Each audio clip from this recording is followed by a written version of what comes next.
7h45 agora, o Tribunal Superior Eleitoral voltou a julgar a cassação do governador do Rio, Cláudio Castro. Matheus Maciel traz os detalhes. Oi, Matheus, boa noite.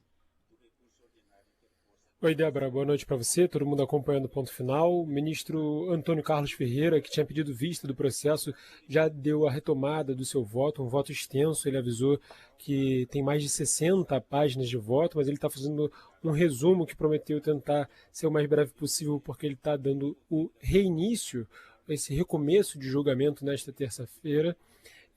O julgamento em si, que pode levar à cassação do mandato do governador Cláudio Castro, da chapa eleita em 2022, que tinha Thiago Pampolha como vice-governador e agora já é membro ali, componente do Tribunal de Contas do Estado, não é mais vice-governador, mas há uma grande implicação dentro desse julgamento que é relacionada à inelegibilidade dos presentes nesse processo, que envolvem Cláudio Castro, governador do Rio, Thiago Pampolha, não mais vice-governador, já nesse cargo do Tribunal de Contas do Estado, e até mesmo Rodrigo Bacelar, presidente afastado da Assembleia Legislativa aqui do Rio de Janeiro.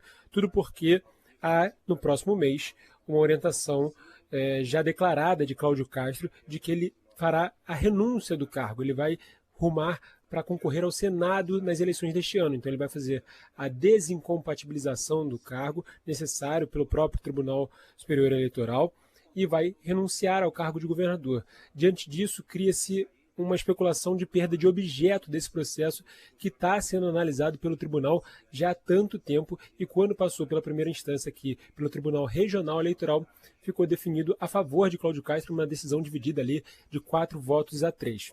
Onde a gente está nesse momento temos um voto pela cassação e inelegibilidade de todos os acusados, voto esse da ministra Isabel Gagliotti, que votou em novembro do ano passado.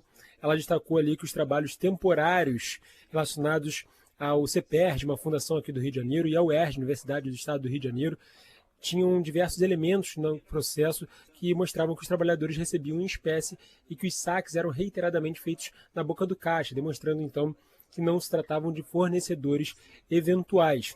E voltou ali pela realização também de novas eleições do Rio de Janeiro.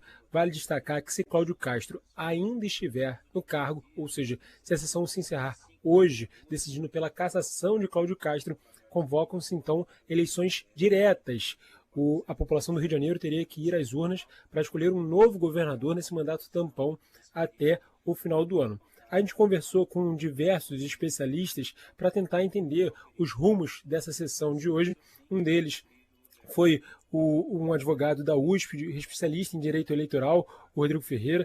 Ele comentou com a gente, principalmente relacionado a essa divisão entre perda de mandato e perda de inelegibilidade, e informou para a gente que, na visão dele e de outros especialistas, como o Renato Ribeiro de Almeida, há essa expectativa de que, mesmo que Cláudio Castro renuncie ao cargo de governador, ele não ficará livre da possível inelegibilidade. Perde-se o objeto em relação à cassação, só que uma eventual sanção de inelegibilidade ela continua existindo. Então esse ponto é importante. Ele não seria cassado, mas poderia ser declarado inelegível.